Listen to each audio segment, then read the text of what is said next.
On January 11, 1970, victory belonged to Hank Stram and his Kansas City Chiefs, the world champions of professional football.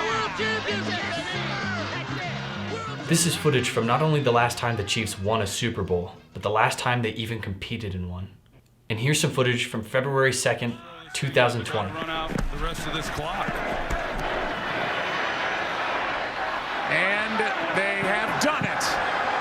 Chiefs are Super Bowl champions here in Miami as they win it here in Super Bowl 54. 50 years have passed between these two games. That's 50 years of a lot of disappointment and patience from Chiefs fans. And my father is one of those loyal fans. My name is Lake Parker, and I don't really care about football, but I do care about my father. And I think that February 2nd, 2020, Super Bowl 54 is probably one of the happiest days of his life. Well, it's definitely at least tied with the day his children were born. I hope. I was born in Wichita, Kansas, and I spent the early years of my childhood in Winfield, Kansas. I absolutely loved it out there. I'd spend my days playing outside, catching fireflies, and having epic lightsaber fights with my brother. The Chiefs were a big deal growing up in a small town in Kansas. After all, what were people going to do with their free time other than watch them play? The only sports I really cared about was soccer, and even then, I liked playing it. I didn't really like watching it. I never had the attention span to sit through a fully televised sports game with ad breaks seemingly every 45 seconds. And this couldn't be more true than with football. I don't know, football just never really interested me. I didn't know how it was played, and I couldn't sit through a full game to save my life. However, my father was the opposite.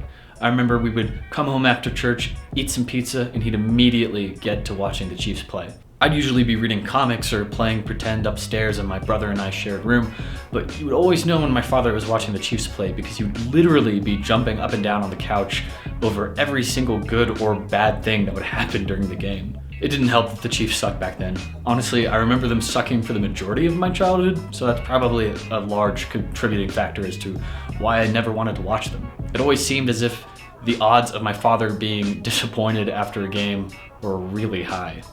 In 2007, my family and I moved from Winfield, Kansas to Colorado Springs, a place where Chiefs fans were not welcome.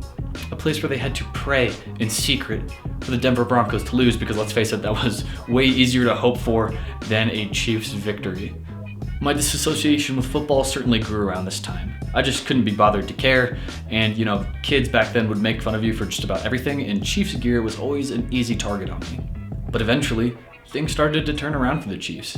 Andy Reid became the head coach in 2013, and suddenly we weren't sucking as much anymore. Honestly, throughout all of high school, I remember the Chiefs being a competent team that had a lot of potential every season to get closer and closer to that coveted Super Bowl title. Now, forgive me if I get this wrong, but I think with Andy Reid, the Chiefs made it to the playoffs like 6 times, which would make up like 30% of the total times they've ever made it to the playoffs. Suddenly, I was tuning in a little bit more. I held out hope just a little bit longer. And my father was certainly having a more fun time watching them play. Because hey, for the first time in years, it wasn't a total bummer. And in the 2017 draft, well, we got Patrick Mahomes. Mahomes will go deep. Has his man open. Got him! To the sideline. Down. Out of the pocket. Mahomes launches. Mahomes with time going deep. Has a man open. Got him in stride. Tyreek Hill touchdown. Oh, yeah. I could feel it. Everyone could. The Chiefs were a team to keep an eye out on. A team people were betting on.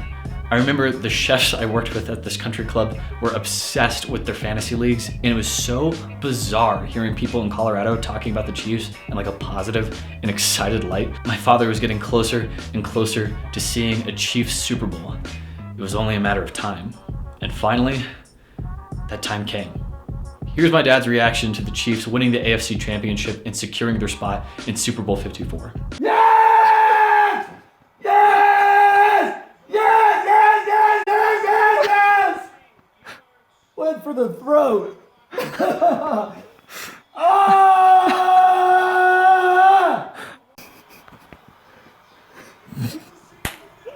With the Chiefs winning this game, I got to see my father be excited for a Super Bowl for like the first time ever, but I was not excited. Not at all. I was terrified. Sure, merely making it to the Super Bowl was a huge accomplishment for the Chiefs. After all, it hadn't been done since 1970, so I could at least take some peace in that.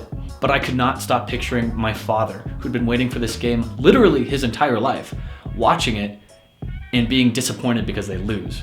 Or even worse, like what if it wasn't a good game? Like they just lost in an embarrassing landslide? Oh, I felt sick just thinking about it. I spent my first week of classes back from break with this knot in my stomach because I just couldn't stop thinking about Super Bowl Sunday being right around the corner and the potential heartbreak it could mean for my father. I couldn't bear to watch the game. I mean, I kind of didn't want to jinx it, as if the first time I'd sit down for a Chiefs game start to finish would be the one time they like massively choke. But I was still nervously checking the score throughout the day, just hoping they pull off a victory. I was in the middle of watching Gravity Falls, which is typical Super Bowl behavior for me, when my mother gave me a phone call. And well, I'll just let you watch.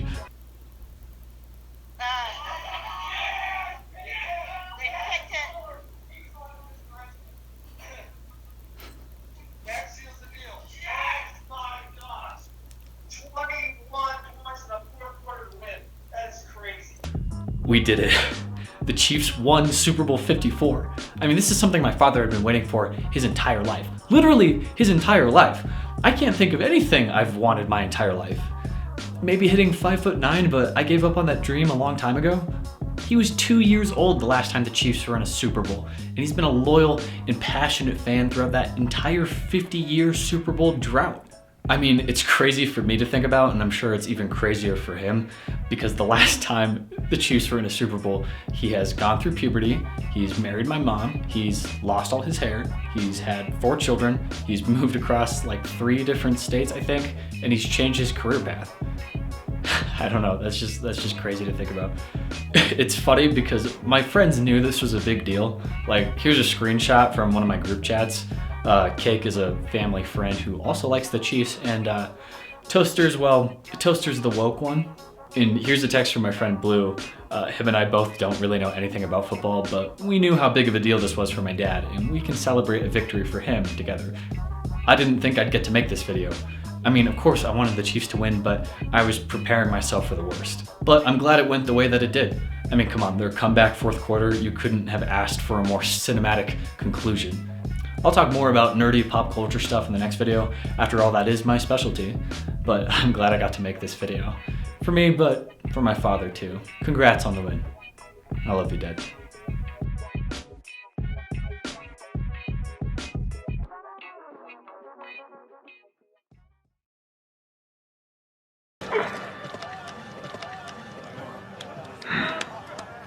It only took 40 years.